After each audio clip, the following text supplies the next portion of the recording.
Il y a un processus derrière chaque but. Comme nous le savons tous, tout but qui en vaut la peine est tributaire d'un processus et d'efforts. Par exemple, pour devenir médecin, il faut se soumettre à un processus rigoureux d'études et de formation.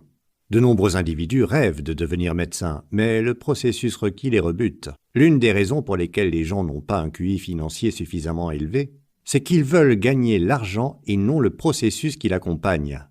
Ce qu'un grand nombre de gens ne réalisent pas, c'est que c'est le processus qui apporte la richesse, et non l'argent.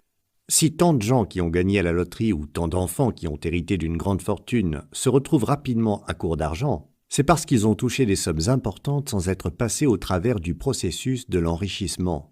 De nombreuses autres personnes sont incapables de s'enrichir parce qu'elles valorisent davantage leur chèque de paie que le processus d'apprentissage qui permet de devenir plus riche et financièrement plus intelligent. Elles sont retenues par la peur d'être pauvres. C'est cette même peur qui les empêche de prendre des risques et de résoudre les problèmes qui doivent être résolus si elles veulent s'enrichir. Nous sommes tous différents. Nous avons tous nos points forts et nos points faibles. Nous avons tous des cheminements différents.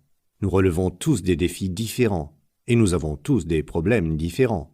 Certains individus sont des vendeurs nés. Ce n'est pas mon cas. J'étais incapable de vaincre ma timidité et j'étais terrorisé à l'idée d'être rejeté. Certains individus sont des entrepreneurs nés. Ce n'est pas mon cas. J'ai dû apprendre à devenir entrepreneur.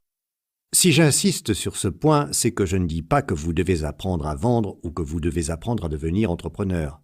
Cela a été mon cheminement personnel et il peut très bien ne pas être le vôtre. N'oubliez jamais que le processus est plus important que le but. Ceux qui abandonnent gagnent rarement.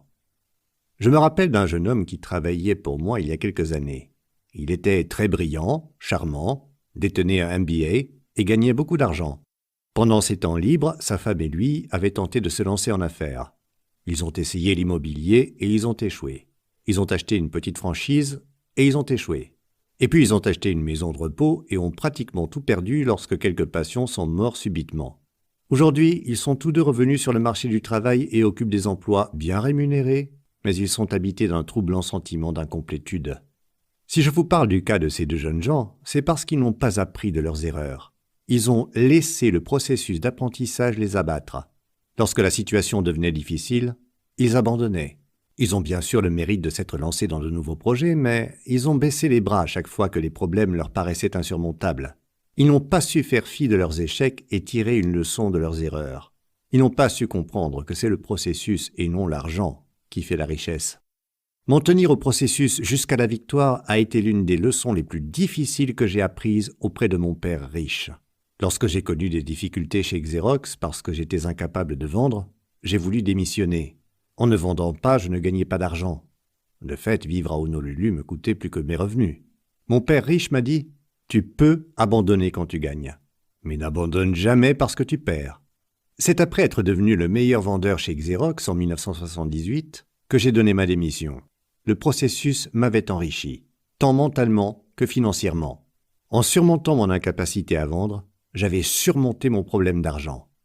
Je travaillais toujours chez Xerox lorsque j'ai lancé mon entreprise de porte-monnaie en nylon pendant mes temps libres. En 1978, je m'y suis consacré à plein temps.